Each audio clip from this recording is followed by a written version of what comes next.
아, 네, 이래서 모르겠네. 이렇게 하나같이 예쁠 수가 있나? 우리가 사진으로 봤을 때랑 차가 너무 달라. 달려보도록 하겠습니다. 뭐야. 네, 안녕하세요. 모카 김한영입니다. 오늘 제가 만나보는 차는 포르쉐 마칸입니다. 마칸이 이제 많이 바뀌었어요. 예전에는 마칸이라고 하면 가솔린 자동차, 그리고 포르쉐의 막내였는데요. 이제 마칸이 완전히 새로운 모습으로, 그리고 전기차로 바뀌었다고 합니다. 게다가 이제는 위치도 많이 바뀌어서 진정한 스포츠카로 거듭난 차가 아닌가, 이렇게 생각되는데요. 포르쉐 마칸 어떤 식으로 바뀌었는지 끝까지 함께 살펴보시죠.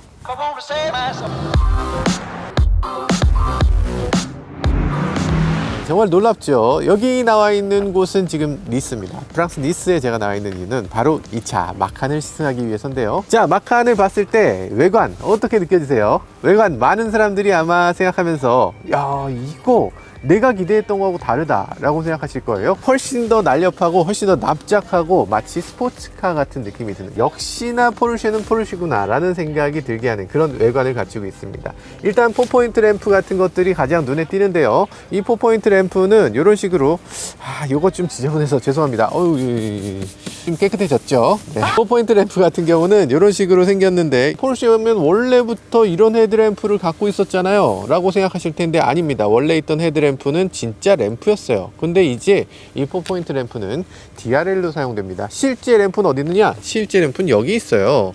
여기 있는 램프고요. 그 램프 자체에도 매트릭스 헤드램프를 사용하고 있어서 기존에 있었던 4포인트 램프는 약간 디자인으로는 멋진데 램프로 사용되는 데는 제약사항이 여러 가지 있었던 것도 사실이에요. 근데 이런 식으로 바뀌면서 여러 가지로 장점을 얻게 됐습니다. 그리고 이 차가 전체적으로 낮아 보이는데 큰 역할을 하고 있는 것이 클래딩인데요. 클래딩이 반짝거리는 클래딩으로 만들어져 있는 것들이 큰 역할을 하고 있습니다. 이런 것들도 꽤 인상적이고요. 그리고 휠하우스 부분을 이런 식으로 감싼 거, 이런 것들도 휠하치가 커 보이면서, 그러면서 도시명 그리고 오프로드도 문제없이 갈 수 있는 자동차로 느껴지게끔 그렇게 디자인되어 있습니다. 굉장히 휠이 크고 직경이 든든하게 보이는 그런 모습이에요. 22인치 휠까지 사용할 수 있고요. 22인치 휠을 사용했을 때 크기가 어마어마하게 크게 느껴지는 걸 볼 수 있죠. 차가 상대적으로 작으니까 휠 사이즈는 더욱더 크게 느껴집니다. 그러면서 차가 확실히 스포츠카구나 라고 느껴지는 그런 부분이 진짜 인상적으로, 진짜 놀랍게 보여집니다. 실제로 이 차를 보신다면 아마 이게 무슨 말인지 아실 거예요. 굉장히 스포티한, 마치 포르쉐 911을 그대로 조금 올려놓은 것 같은 느낌이 드는 그런 자동차입니다. 예전 같으면 카이엔을 약간 줄인 차 같은 느낌이 들었다면, 이젠 911을 조금 더 올린 차 같은 느낌이 드는 그런 디자인으로 많이 바뀌었어요.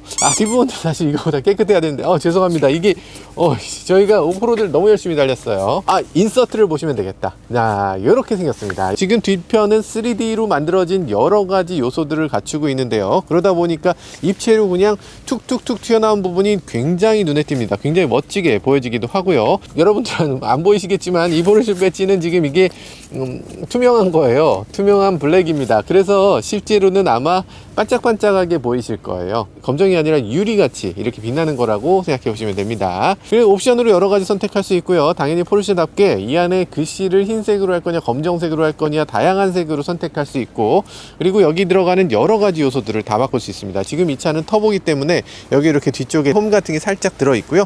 실제로 역할은 하진 않습니다.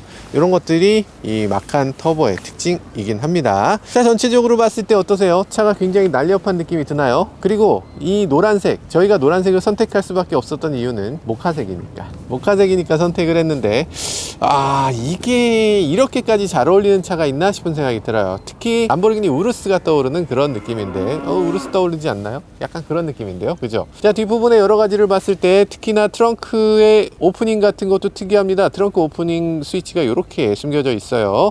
이렇게 숨겨져 있고 뒤쪽엔 와이퍼가 별도로 없기 때문에 뭔가 이게 안 보이지 않을까 하는 생각이 살짝 드는데, 근데 저희가 비 오는 날에 이렇게 타보지 않았습니까? 근데 뒤쪽에서 와류가 이렇게 생기면서 여기까지는 부는데 여기까지 물이 비치진 않아요. 그래서 여기 와이퍼가 없어도 그렇게까지 문제되지 않는구나 라는 생각이 드는데, 역시나 포르쉐가 이 에어로다이나믹에 대해서 굉장히 신경 쓰는 메이커다 보니까 이런 것들도 아주 꼼꼼하게 다루고 있는 걸 볼 수 있네요.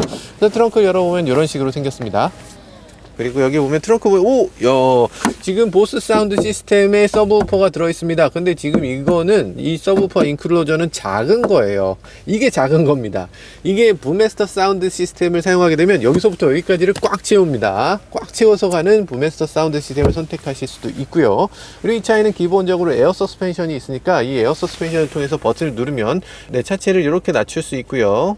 이게 다 낮아진 건가? 이 차는 3cm가 낮아지고요. 올라갈 때는 4cm가 올라갑니다. 이런 식으로 올라가는데 올라가거나 내려가는 속도가 상당히 빠르다고 해요. 오르내리는 게 도대체 뭐가 필요하냐 라고 했는데 이렇게 넣고 뺄 때 차체가 약간 낮아야 짐을 쉽게 넣고 뺄 수 있겠죠. 어쨌든 그런 것들 여러 가지로 도움이 되는 그런 에어 서스펜션이라는 생각이 듭니다. 잘 만들었는데요. 일단 넣을 수 있는 건 정말 다 넣었다. 포르쉐니까 넣을 수 있는 모든 걸 다 집어넣는 그런 트렁크라는 생각이 들어요. 그리고 또 이런 것도 있습니다. 이렇게 생겨서 요거를 이런 식으로 접을 수도 있어요. 이렇게 딸라당 이렇게 접을 수도 있고 또 이렇게 해서 여기도 접을 수가 있는데요. 이렇게 접을 수 있는 데다가 올리는 건 물론 수동이죠. 올릴 땐 수동인데 올리고 그리고 이렇게 할 수도 있어요. 이렇게 가운데도 열릴 수 있는 이 4대 2대 4를 선택할 수 있는 시스템입니다. 사실 여러분들 그거 아세요? 프렁크를 처음 만든 게 누구일까? 일론 머스크인가? 아니죠. 프렁크를 처음 만든 건 포르쉐입니다. 포르쉐 박사가 폭스바겐 비트를 만들었어요. 그거 앞이 열립니다. 거기에 짐을 넣는 거죠. 어떻게? 이렇게 열립니다. 아, 이거 전동이어야지. 아니, 테슬라가 이걸 안 해주셔가지고. 어쨌든 지금 굉장히 깊은 프렁크를 보여줍니다. 이거 84리터라고 해요. 테슬라에 비해서 리터 수는 조금 작긴 합니다. 그런데 어쨌든 짐을 넣는데 전혀 문제가 없고, 그리고 이렇게 기울어져 있다는 게 또 하나의 장점인 것 같아요. 만약에 이거 넣어보셨으면 아시겠지만 여기 평평하면 뭔가 굴러다닙니다. 근데 이렇게 기울어 있으면 굴러다니지 않고 여기 한 대 모이게 되겠죠. 그리고 이 가장자리로 기울었기 때문에 여기다가 손을 넣어서 이렇게 물건을 꺼내기 쉽게, 만약에 반대로 기울었으면 꺼내기 힘들 거잖아요. 뭐 여기다 퍼스트에이드 키트 같은 거 간단하게 제공을 하고 있고요. 이렇게 열 수도 있는 그런 구성을 갖고 있습니다. 나름대로 잘 만들었는데 911의 트렁크 같은 경우는 제가 갖고 다니는 무슨 파일럿 케이스 같은 거 그런 것들 집어넣는데 굉장히 최적화되어 있고 그런 거 굉장히 마음에 듭니다. 근데 지금 이 트렁크는 그 정도로 크진 않아요. 왜냐면 전기차다 보니까 그런 것들에 조금 아쉬움이 있기도 한 것 같습니다. 자, 그리고 저쪽에 보면은 워셔액 탱크 같은 것도 잘 만들어져 있고요. 그리고 전체적으로 봤을 때 곳곳에 이렇게 뚜껑을 열 수 있는 포인트를 만들어 놔서 정비용이성도 꽤 괜찮게 할 수 있도록 만들어 놓고 있는 것도 인상적이네요. 역시나 포르쉐는 포르쉐다. 역시나 정비용이성 같은 것도 많이 신경 쓰는구나 라는 생각이 들어요. 그리고 이런 것도 있습니다. 충전 포트 같은 경우에 이렇게 열려요. 전동으로 이렇게 열리고요. 그리고 여기 보면 급속 충전이 가능한 충전 포트를 갖고 있습니다. 잠깐만, 충전 포트 나는 운전석 쪽에 있는 거 싫어요. 난 조수석 쪽에 있었으면 좋겠어요 라는 분들도 분명히 계실 텐데요. 조수석 쪽에 있었으면 좋겠는 사람들을 위해서, 그런 사람들을 위해서 이쪽에도 충전구가 있습니다. 충전구를 양쪽에 만들어놨어요. 그것도 양쪽 다 전동이야. 야, 이거 좀 오버 아닌가? 그래서 이쪽에는 완속 충전, 저쪽에는 급속 충전과 완속 충전 이렇게 할 수 있습니다. 그러니까 보통 전기차 충전하시는 분들은 다 완속 충전 쓰잖아요. 어지간한 분들은. 그러다 보니까 완속 충전기를 오른쪽에 있는 것도 쓸 수 있고 왼쪽에 쓸 수 있고 이렇게 양쪽으로 쓸 수 있으니까 굉장히 편리합니다. 이전에 타이칸 같은 경우는 앞쪽에 팬더에다가 이런 충전구를 넣었었는데 충전구가 팬더에 있는 것보다 뒤쪽에 있는 게 훨씬 더 편리합니다. 이 전기차를 많이 만들어 보다 보니까 이런 것들에 대해서 노하우가 점점 쌓여가는 것 같습니다. 자, 그런 것들도 중요한데요. 지금 또 중요한 건 사실 이 차는 뒷좌석이 굉장히 중요하겠죠. 뒷좌석 공간이 얼마나 좁은지 아니면 넓은지 이런 것들을 살펴볼 텐데요. 앞으로 적당히 당기고요. 저는 앞좌석이 그래도 발이 닿아야 된다고 생각합니다. 보통 이 정도는 해줘야죠. 이 상태에서 뒤로 넘어가면요, 무릎 공간이 그렇게까지 넉넉하진 않아요. 주먹 하나 하고 조금 더, 이 정도인데 뭐 일단 부족하진 않습니다. 부족하지 않고요. 머리 공간은 되게 넉넉하네요. 머리 위로 주먹이 하나 이상 들어가요. 야, 이거 굉장히 넉넉한 공간을 보여주고요. 어깨 공간이라든지 전체적인 공간이 넉넉하긴 합니다. 그런데 시트를 앉았을 때 시트 바닥이 좀 올라와 있다. 그러니까 뒤쪽은 내려가 있고 앞쪽은 좀 올라가 있는 이 각도가 조금 됩니다. 그리고 또 앞좌석 아래로 발을 집어넣으면 조금 들어가는 정도, 약간 들어가는 정도이기 때문에 이제 어느 정도 허벅지를 받쳐줄 수 있는 것도 인상 인상적이기도 하네요. 여기 뒤에 앉아서 이렇게 앉아보면 여러 가지로 다 좋아, 다 좋은데 한 가지 안 좋은 점은 등받이가 뒤로 기울어지지 않는 점이 조금 아쉽습니다. 이거보다는 더 기울어야지. 그리고 이런 것들도 이 창문이 다 내려가지 않고 조금 빈다는 거, 요만큼이 남는다는 거 조금 아쉽긴 한데 그래도 뭐 이 정도라면 괜찮습니다. 일단 프레임리스라는 것도 마음에 들고요. 그리고 또 이 유리창의 두께를 보면 이 두꺼운 유리 2개를 놓고서 이중 접합 유리를 사용하고 있어요. 굉장히 두꺼운 유리고 이 정도 돼야 포르쉐라고 할 수 있죠. 선루프가 파노라믹 선루프로 달려 있고요. 개방감 같은 것도 어느 정도 확보되면서 그러면서 이렇게 실제로 열리는 선루프를 본 게 얼마만인지 모르겠어요. 다들 글라스루프면 된다 식으로 하는데 아니, 글라스루프는 글라스루프고 선루프는 선루프죠. 이렇게 만들어줘야죠. 자, 그런 생각이 들고요. 그리고 또 이런 것도 있습니다. 우리가 글라스루프를 사용하면 항상 위에 너무 햇빛이 많아요 해서 불편하다고도 하시는데요. 사실 이런 식으로 완전히 덮어주면 좋잖아. 아니, 덮을 수 있는 기능이 있으면 좋은데 왜 안 달아줘? 그렇게 비싼 차들이. 당연히 이거 있어야 되는 거 아닌가 라는 생각이 듭니다. 굉장히 마음에 들고요. 그리고 이게 포르쉐다 보니까 여러 가지 기능들을 계속 제공을 해줍니다. 예를 들면 이런 것들, 이거 봐, 감쪽 봐봐. 와, 진짜 푹신푹신함이 어마어마하고요. 그리고 요거 여기 지금 스웨이드로 커버를 한 데다가, 그리고 여기 보시면 여기 스웨이드에 여러분들 잘 안 보이실 텐데 여기에 스티치를 또 일일이 박아 넣었어요. 스티치를 박아서 이런 것들도 굉장히 세심하게 느껴지기도 합니다. 전체적으로 스티치를 골고루 균일하게 곳곳에 발라놨는데 사실 이런 손잡이를 굳이 스웨이드로 처리할 필요가 있나 싶은 생각이 들어요. 사실 이런 거 핸들도 손으로 만지는 부분이다 보니까 이렇게 스웨이드로 처리했는데 이런 손으로 닿는 부분을 다 스웨이드로 처리한 게 굉장히 인상적이긴 합니다. 그리고 이 차는 뒷좌석이 너무나 중요한 차이기 때문에 뒷좌석에 앉았을 때 이런 것들 몸을 굉장히 잘 잡아주는 차구나 라는 것도 느껴지고요. 마치 이 차에 있는 모든 사람들이 다 레이스카에 탄 것 같은 느낌을 느끼게끔 하겠다라는 생각으로 느껴져요. 그러니까 이 차의 뒷좌석에 앉은 사람은 마치 꺼다 놓은 보리자루처럼 마치 그냥 어디로 그냥 실려가는 것처럼 이렇게 하는 게 아니라 이 차를 가지고서 막 고속으로 달릴 때 뒤에 있는 사람도 같이 즐겁게 달리자라는 느낌인 거죠. 그래서 뒤에서 그런 것들 느껴지고요. 이 버튼이라든지 이런 것들 너무 잘 마련되어 있어서 아마 뒷좌석에 앉았을 때 충분한 만족감을 느낄 것 같습니다. 게다가 사운드 시스템이라든지 이런 것들도 잘 돼 있어요. 뒤쪽 C필러에 당연히 사운드 시스템이 별도로 있습니다. 여기 보면 스피커가 하나, 둘, 스피커가 뒤쪽에만 2개가 또 있고 여기에 또 있고 여기에 또 있고 해서 이 차에는 총 14개의 스피커가 장착되어 있고요. 이 차의 고급 모델은 23개의 스피커가 장착되어 있습니다. 버메스터 같은 경우는요. 그래서 그런 식으로 사운드 시스템을 차별화해 놨고 이 사운드 시스템만 해도 이 차를 사는 충분한 이유가 되지 않을까라는 생각이 드는데요. 자, 어쨌든 이 차 뒷좌석에서 살펴보는 건 이 정도 하고 이 차 앞좌석에 넘어가서 조금 더 살펴보도록 하죠. 네, 앞좌석으로 넘어가 보도록 하겠습니다. 지금 저하고 말이 안 통하는 분이 지금 촬영을 해주시고 계시기 때문에 영어만 가능하신 분이어서 제가 이렇게 요청드리는 걸 제대로 하고 계신지 잘 모르겠지만 아무튼 지금 이 차에 앉았을 때 굉장히 멋지게 보여지는 요소들이 많이 있습니다. 이를테면 이 눈높이에서 모든 것들이 꽉 차 있어요. 이 눈높이 아이레벨에다가 다른 정보들을 다 맞춰놨는데요. 일단 계기판이 이 높이잖아요. 거기다가 같은 높이에서 센터 디스플레이를 이렇게 이어 붙였습니다.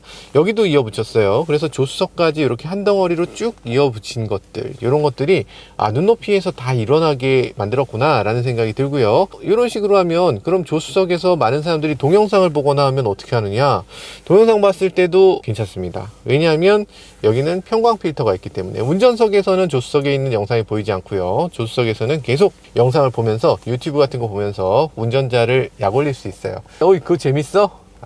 운전이나 해 라면서 계속 약 올릴 수 있는 그런 기능을 제공해 줍니다. 눈높이에 모든 것이 깔려 있고, 그리고 여기 앰비언트 라이트로 만약에 여기 경고하는 상황이나 이런 것들이 있을 때는 앰비언트 라이트가 이렇게 불이 깜빡깜빡하거나 빨간색으로 변하면서 여러 가지를 해줄 수 있도록 되어 있어요. 그리고 여기 보면 헤드업 디스플레이가 눈에 띄는데요. 헤드업 디스플레이의 사이즈가 굉장히 큽니다. 이 헤드업 디스플레이는 Augmented Reality라고 해서 AR 헤드업 디스플레이를 사용하고 있습니다. 그러니까 차선이라든지 이런 것들이 있을 때 차선에다 램프를 켜준다거나 아니면 여기서 바로 네가 요 길에서 나가야 돼 라고 할 때 그 길에다가 표시를 해주는 거, 그런 것들이 되고요. 그리고 여기 보면 이 계기판에 그런 것들을 또 나타나게 할 수 있습니다. 여기서도 보이고 여기서도 보이고 여기서도 보이네. 그러면 여기 있는 사람이 내비게이션 말고 음악을 듣는다거나 할 때 다른 데로 넘어갔을 때도 마찬가지로 여기서 계기판을 통해서 볼 수 있다는 게 굉장히 도움이 되는 부분이죠. 그리고 그게 아니라면 헤드업 디스플레이도 볼 수 있고요. 그런데 헤드업 디스플레이는 옵션입니다. 조수석에 있는 사람이 여기서 미디어를 걸 본다거나 하면 문제가 없는데 여기 있는 것도 옵션이에요. 인테리어의 여러 가지 요소들, 이런 것들 카본으로 바꾼다거나 이런 것들이 굉장히 멋지게 잘 돼 있고요. 그리고 지금 터보 디퍼런시에이션이라고 해서 터보 배치가 이렇게 회색으로 나타나는데 이것도 너무 잘 어울리네요.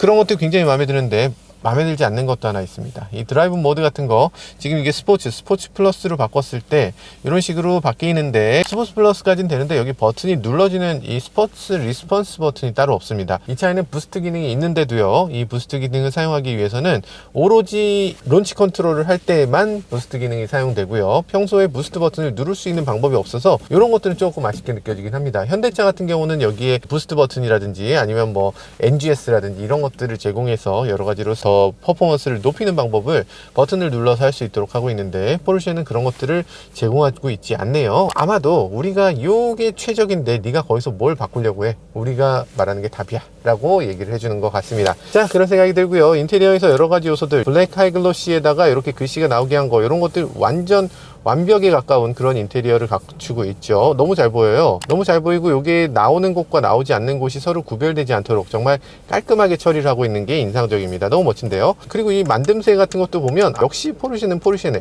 다이얼 같은 것도 이렇게 딱딱딱딱 소리 나면서, 야, 요것도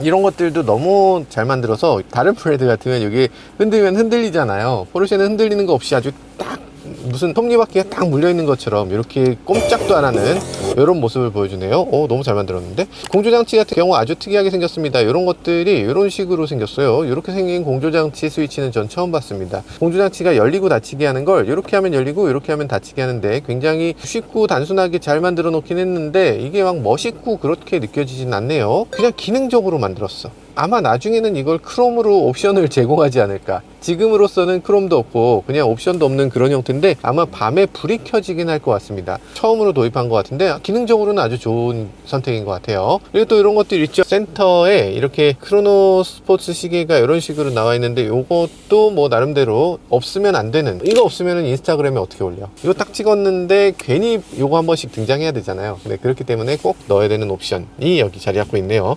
전체적으로 봤을 때 인테리어 요소들 뭐 특별히 나무랄 데 없이 생겼습니다. 그리고 앞유리 보면 굉장히 작습니다. 앞유리가 지금 한 뼘하고 한 요 정도. 그러니까 앞유리가 정말 많이 누웠고 정말 납작해요. 누가 봐도 이 차는 좀 뚱뚱해. 약간 똥똥한 느낌이 드는, 강인한 느낌이 드는 그런 자동차로, 약간 개구리 같으면서 멧돼지 같은 그런 느낌이 드는 자동차로 만들어졌습니다. 아주 단단한 느낌인데, 그러다 보니까 앞유리의 유리의 비율이 상대적으로 훨씬 작습니다. 다른 차들에 비해서 유리 비율이 작고, 이런 측면에서도 유리가 겨우 한 2뼘이 채 안 돼요. 그래서 이런 것들을 봤을 때 이 실내가 굉장히 잘 감싸져 있다는 생각이 들고, 그 얘기는 반대로 얘기하면 개방감이 낮다라고 할 수 있는 그런 부분이 있습니다. 앞쪽이 굉장히 좀 보이는 부분이 작기 때문에 이런 것들이 마치 탱크를 운전하는 것처럼 이렇게 작은 창으로 운전해야 되는 것 같은 그런 느낌을 주는 게 이 차의 특징적인 부분이에요. 자, 전체적으로 봤을 때 이 차의 여러 가지 요소들은 기존에 있었던 타이칸을 살짝 떠올리게 하는 면도 있습니다. 예를 들면 이런 디스플레이가 이런 식으로 커브드 디스플레이, 거기다가 이렇게 꺾여 있는 이런 OLED 디스플레이를 사용하고 있는데, 이런 것들이 굉장히 선명하면서도 전기차라는 걸 또 강조하는 그런 요소도 있네요. 전체적으로 봤을 때 아주 마음에 드는 그런 인테리어라는 생각이 듭니다. 어떻게 보면 답답하다, 어떻게 보면 안정돼 있다라는 느낌이 드는 그런 꽉 찬 인테리어를 주는 게 이게 포르쉐의 디자인의 특징 중에 하나인 것 같습니다. 어쨌든 누구보다 포르쉐답게 잘 만들었네요. 자, 일단 이 차를 출발해 보도록 하겠습니다. 자, 출발하시죠. 자, 출발해 볼까요? 헤드업 디스플레이가 너무 선명해서 아마 운전하면서 헤드업 때문에 잘 안 보여서 헷갈렸다, 이런 일은 없을 것 같네요. 그냥 확실하게 보여주네. 워셔액 영 마음에 안 드는데? 에이, 이건 좀 아니다. 워셔액이 이렇게 나오면 안 되죠. 2억 가까이 되는 마칸인데 이게 이렇게 나오면 됩니까? 딱 맞춰서 거품이 뿜어지듯이 이렇게 나와줘야죠. 자, 이번에 타는 차는 포르쉐 마칸 터보입니다. 그냥 마칸도 엄청났는데 터보라면 대체 어떤 느낌이 들지, 벌써부터 두근두근 되네. 자, 한번 살펴보도록 하지요. 아니, 세팅이 다 다르네? 이상하다. 세팅이 같아야지 되는데 약간 더 쫀득쫀득한 느낌을 살짝 느끼게 되는데 이거 왜 다르지? 노멀 모드가 스포츠 모드 같아요. 타이어가 바뀐 것도 꽤 한몫할 것 같네요. 타이어가 지금 다르기 때문에 약간 더 쫀득쫀득한 느낌 들고 있고요. 자동차라는 건 아주 재밌는 것 같아요. 뭐 어떤 사람들은 그냥 목적지까지 가면 된다라고 생각하는 사람도 있고, 어떤 사람은 목적지까지 갈 거면 내가 왜 자동차를 사냐? 자동차라는 건 나를 표현할 수 있어야지 라고 생각하는 사람도 있는 것 같습니다. 그리고 자동차라는 게 자기를 표현하면서 동시에 자기의 부유함이나 자기의 어떤 성향이나 이런 것들을 보여주는 게, 어떤 사람들은 그게 속물이라고 생각해서 굉장히 욕하는 사람들도 있는 것 같아요. 근데 왜 자동차만 갖고 그래? 옷이나 시계나 명품이나 뭐 등등등 여러 가지 물건으로 자기를 표현할 수 있잖아요. 그래서 이런 종류의 자동차도 당연히 필요하죠. 나는 큰 차는 필요 없어. 그런데 나는 작으면서 잘 달리면서 그러면서 뭔가 깨어있는 사람, 환경도 생각하고 세상에 대해서 같이 공존하는 방법에 대해서 고민하는 사람이야. 이런 느낌을 줄 수 있는 자동차. 그런 면에서 지금 마칸의 역할이 굉장히 크다는 생각이 들어요. 포르쉐가 기존까지는 이런 느낌이 아니었죠. 포르쉐 911 같으면 약간 사치스러웠습니다. 가뜩이나 환경이 걱정스러운데 여기다가 휘발유를 막 펑펑 써대면서 미래라고는 생각하지 않는 그런 사람의 이미지를 갖고 있잖아요. 카이엔도 그렇죠. 카이엔 그 거대한 차로 지금 얼마나 환경을 파괴하면서 달리는 거야, 이런 생각을 갖게 하잖아요. 물론 뭐 대부분의 사람들이 그렇게 생각하지는 않겠지만 그래도 그런 것에 대해서 죄책감 같은 게 느껴지는 것도 사실입니다. 저 또한 그런 죄책감이 느껴지더라고요. 그런데 이 마칸을 타게 되면 아마도 그런 부분에서 자기 자신이 아무 생각 없이 그렇게 사는 사람 아니다 라는 걸 보여주는 그런 좋은 방법이 될 것 같습니다.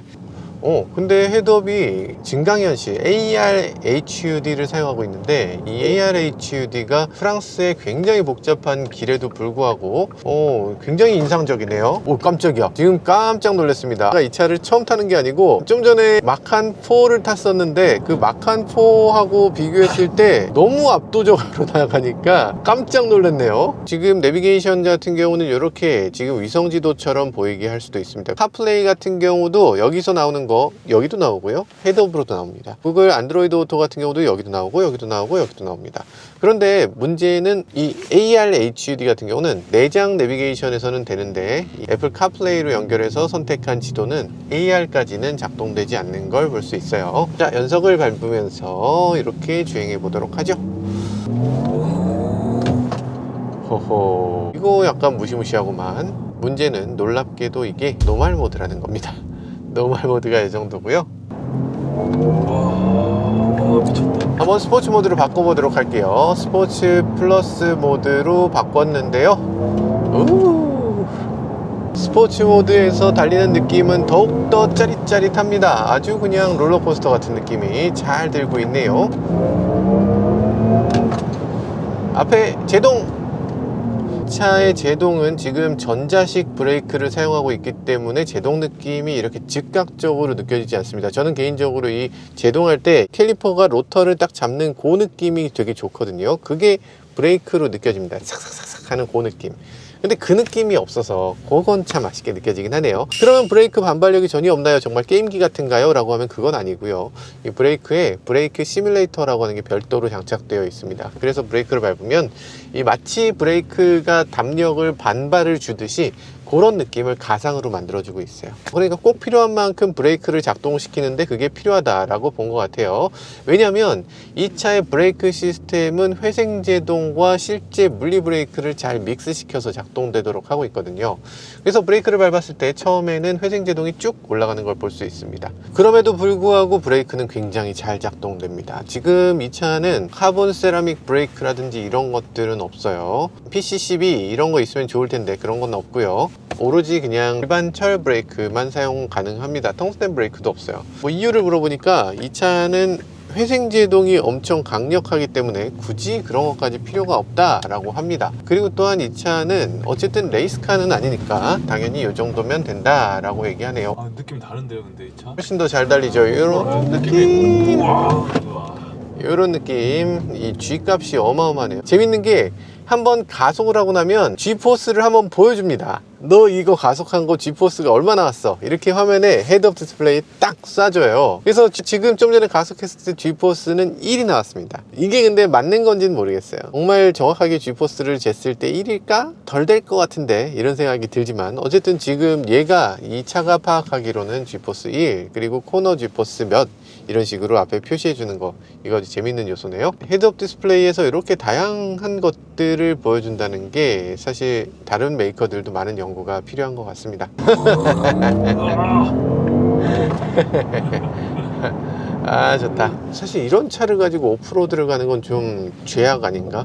차에 혹시라도 스크래치 나면 어떡해 라는 생각이 들지만 어쨌든 오프로드 버튼을 누르는 순간 차체가 높아집니다. 30cm 정도 높아지는데요. 차는 못 가는 데가 어딨어, 다 뚫고 가면 되지 라고 얘기는 하지만 못 갑니다. 정말 오프로드를 갈 건 아니더라도 차체를 높여주는 기능은 이런 용도로 굉장히 좋을 것 같습니다. 이 정도의 길은 어지간하면 가게 되잖아요. 그래서 그런 경우에 차체를 조금 높이면 스크래치가 나는 걸 막아줄 수 있어서 굉장히 좋죠. 오프로드 기능이 온로드에서 막 달릴 때는 출렁거리고 이상하다고 생각했는데 이렇게 또 달려보니까, 만약에 마칸을 4와 터보 중에 선택하라면 저라면 터보를 선택할 것 같은데, 일단 다른 건 몰라도 이 HUD는 꼭 넣어야 될 것 같아요. 예전에는 이 서클 같은 것도 포르쉐 911도 그렇고 동그라미를 5개 그렸잖아요. 이제는 그래픽 디스플레이인데도 불구하고 동그라미를 3개만 제공하고 있습니다. 5개까지 필요 없다는 거지. 옛날에 5개는 이 포르쉐의 퍼포먼스의 상징, 퍼포먼스카라면 당연히 이래야 되지 라는 식으로 만들어졌었는데요. 이제는 굳이 5개가 필요 없고 그 정보를 계속 바꿀 수 있다는 점에서 아마도 이런 식으로 바뀌어가고 있는 것 같아요. 이 차에는 이런 장치가 있습니다. 론치 컨트롤. 론치 컨트롤을 이용하면 시속 100km까지 시간이 3.3초 걸린다고 하는데요. 우리가 포르쉐를 믿을 수 있습니까? 포르쉐는 워낙에 뻥제로백을 하잖아요. 그래서 혹시라도 맞게 되는 건지 한번 달려보도록 하겠습니다. 뭐야? 뭐였죠? 3.31초. 시속 100km까지 3.31초야. 야, 이거 너무 빠른데? 3.31초 믿어지지 않습니다. 너무 빠릅니다. 이거 평지에서 제대로 지금 테스트를 한다면 아마 3초에도 들어갈 수 있을 것 같아요. 이야, 대단하네, 대단하네. 뭔가 말이 안 돼. 포르쉐는 왜 자꾸 이렇게 하는 거죠? 실제 시속 100km까지 가속 시간보다 훨씬 느린 것처럼 뻥을 치는 겁니까? 왜 포르쉐는 이렇게 자꾸 뻥을 쳐? 경쟁사들은 어떻게든 빠른 것처럼 하기 때문에 아무리 노력해도 그 초보다 더 빠르게 가지 못하는 게 대부분이거든요. 그런데 어떻게 이렇게 쉽게 시속 100km까지 이렇게 빠른 시간에 갈 수 있나, 여러 가지로 놀라운 자동차예요. 자, 지금 스포츠 플러스 모드에서 테스트를 하고 있고요. 스포츠 플러스 모드는 차체를 조금 낮추기 때문에 그만큼 승차감이 나빠집니다. 그런데 승차감이 나쁘다는 것은 또 다르게 말하면 그만큼 다이나믹한 주행이 가능하다는 거기 때문에 그 상태로 차를 이렇게 와인딩을 해보면 기존에 비해서 훨씬 더 핸들의 조향 감각이 즉각적이고 훨씬 더 다이나믹하게 차가 움직여지는 걸 볼 수 있네요. 굉장히 역동적으로 차가 움직여지는 걸 볼 수 있네요. 580마력짜리 자동차를 가지고서 이렇게 살금살금 달리려고 하니까 정말 속 터져서 미치겠네요.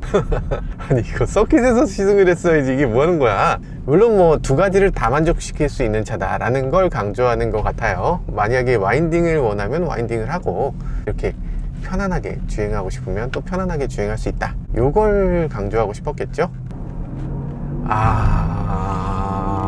타고 도는 게 대단하네요. 이거 어떻게 하면 이 차가 미끄러지는 거지? 좀 미끄러지게 한번 해보고 싶어요. 좀 어떻게 하면 미끄러질지. 미끄러지지가 않아요. 이게 지금 어지간한 노력으로는 차를 미끄러뜨릴 수가 없습니다. 너무 단단하고 그립도 너무 훌륭하네요. 서스펜션이 코너를 도는 것에 맞춰서 알아서 이렇게 기울어지는 그 느낌을 주는데 이거 굉장히 신기합니다. 그리고 좀 전에는 요거 제가 차선을 일부러 살짝 밟아보려고 했는데 밟는 것을 알아서 얘가 쓱 하더니 반대로 꺾어버리네요. 이런 것도 있어요. 차선 이탈 방지까지 적극적으로 움직이는 걸 볼 수 있습니다. 한 번 더 해볼까? 근데 어떤 경우에 차선 이탈 방지가 이렇게 확 들어오는지를 잘 모르겠네요. 근데 어쨌든 차선 이탈 방지, 긴급 제동 이런 것들이 아주 적극적으로 들어오는 자동차라고 생각됩니다. 만약에 사고가 날 것 같은 상황이면 그때 어김없이 개입해서 사고를 딱 막아주는 그런 모습을 보여줍니다. 사실 마칸이라는 차가 이렇게까지 퍼포먼스가 높을 필요가 있나 싶은 생각도 있습니다. 마칸은 포르쉐 입장에서는 좀 막내잖아요. 약간 좀 귀여운 자동차라는 생각이 드는데 그냥 저렴하면서 누구나 무난하게 타는 자동차라는 게 기존까지의 마칸의 느낌이었다면 이제 마칸은 더 이상 그런 느낌은 아닌 것 같아요. 이럴 필요까지는 없었을 것 같은데. 이 차는 평소에는 580마력을 내고요, 런치 컨트롤을 하는 경우는 670마력을 낸다고 합니다. 부스트가 90마력을 더 올려줘. 부스트 자체가 어마어마하고요. 근데 그게 런치 컨트롤에만 사용된다는 건 조금 아쉬워요. 평소에도 쓸 수 있게 해주지. 부스트 버튼이 있었으면 정말 좋을 것 같아요. 자, 그래서 이렇게 달려보면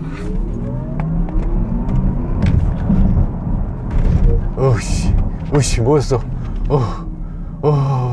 시속 100km까지 지금 다 달려보진 못했지만 어쨌든 달렸을 때 그 느낌은 어마어마합니다. 이 G값이 지금 여기 찍혀 나오는데 G값이 1G가 넘어요. 좀 전에도 언덕에서 조금 밟아봤는데 언덕에서 조금 밟아도 1.1G가 나오네요. 가속력이, 그러니까 몸이 뒤로 밀려가는 게 1.1G가 넘어. 스포츠 플러스 모드도 물론 좋지만 우린 스포츠 플러스만 그냥 주구장창 달릴 게 아니잖아요.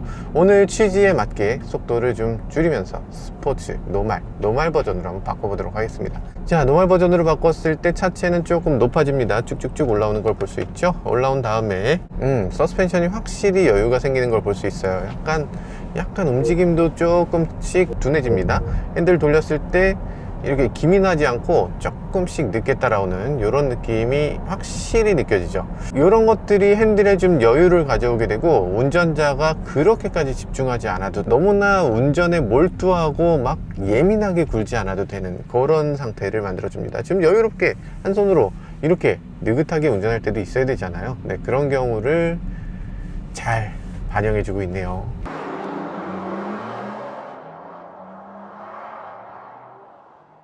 오, 너무 멋있는 거 아니야? 우후! 와, 세상에. 차가 진짜 매끄럽네. 최근 들어서 여러 자동차 회사들이 포르쉐를 흉내내고 있죠. 사실 중국에 있는 샤오미 SU7, 이 차는 그냥 타이칸을 그냥 대놓고 베꼈어요. 이렇게 생겼는데 이렇게 생겼어. 둘을 겹쳐보면 이렇습니다. 아니, 이건 베낀 거잖아. 이건 너무 베낀 게 아닌가, 그런 생각이 드는데, 생각해보면은 뭐 자동차라는 게꼭 베껴서는 안 된다, 이런 건 조금 얘기하기 어려워요. 자동차는 예술품이 아니잖아, 공산품이기 때문에 우리가 볼펜이 이렇게 생겼을 때 똑같은 형태의 볼펜을 만들면 그걸 가지고서 문제 삼나? 물론 자동차는 예술적인 면도 있습니다. 그리고 디자인적인 특허도 물론 있어요. 그래서 이 자동차라는 걸 바라볼 때는 이걸 똑같이 만든 메이커가 있을 때 이걸 딱히 뭐라고 못하게 하기가 굉장히 힘들어. 예를 들어서 얼마 전에 그레나디어 같은 자동차들을 보면 이거는 옛날 디펜더예요. 디펜더의 설계도를 그대로 가져다가 똑같이 만들었는데 이걸 가지고서 랜드로버에서 야, 우리 거랑 똑같은 차를 만들었어? 저거 금지시켜줘 라고 상표권 주장을 했습니다. 그런데 기각됐어요. 그러니까 마음껏 만들어도 아무 상관없다 라고 법원이 판결을 냈습니다. 그래서 그레나디어가 그냥 나오는 거예요. 로열티 전혀 내지 않고 그냥 베껴서. 야, 이게 말이 되나. 자동차라는 것의 외관을 베낀다는 건 좀 애매합니다. 좀 도덕적으로 해서는 안 되는 일이지만 막기 어렵죠. 그런데 외관은 어떻게든 따라갈 수 있어. 외관은 어떻게든 베낄 수 있습니다. 그렇지만 이 차를 주행해 봤을 때 느껴지는 이 감성, 이 다이나믹함, 이 포르쉐만이 가질 수 있는 이런 느낌, 이런 것들은 절대 흉내낼 수 없는 거겠죠. 중국의 어떤 자동차 회사도 이런 느낌을 내지는 못할 텐데, 아마도 그런 면에서 이제 자동차 시대가 바뀌더라도 계속 우위를 점할 수 있는 회사 당연히 몇 개로 정해져 있을 것 같고요. 이렇게 정말 압도적인 이런 브랜드 가치를 갖고 있는 회사가 되기 위해서 끝없이 노력해야 되겠다는 생각을 해보게 됩니다. 실제로 그렇게 포르쉐가 포르쉐만이 할 수 있는 이런 높은 브랜드 가치, 그리고 우수한 품질, 그리고 뛰어난 주행 감각을 계속 유지하고 있기 때문에 최근 들어서 주식 시장 시가총액을 놓고 보면 1위가 어딥니까? 전 세계 1위의 자동차 회사 어디예요? 테슬라죠. 2위는 어딥니까? 토요타죠. 그러면 혹시 3위도 아세요? 전 세계 3위의 시가총액을 갖고 있는 자동차 회사 어딥니까? 포르쉐예요. 놀랍게도 포르쉐입니다. 포르쉐가 차 몇 대 판다고, 차 몇 대 판다고 포르쉐가 세계 3위야? 이게 어떻게 그럴 수가 있나 라는 생각이 들지만, 포르쉐가 최근 들어서 하고 있는 전동화 전략, 미래에 대한 확실한 가치, 확실한 비전, 이런 것들을 갖고 있기 때문에 포르쉐가 이렇게 우수한, 그리고 엄청나게 높은 이런 시가총액을 만들어낼 수 있는 게 아닌가 라는 생각도 해보게 됐습니다. 지금까지 저는 모카 김한용이었습니다. 감사합니다. 지금 요트가 가득 있는데 오니까 이게 너무 예쁘네. 요 휠이 사실 이게 예쁠 휠이 아닌데 그렇잖아요. 근데 여기서 오면 너무 잘 어울려. 뒷부분 느낌이 이게 SUV라기보다는 페라리 FF 같은 스포츠 해치백 같은 느낌, 그런 느낌으로 비춰집니다.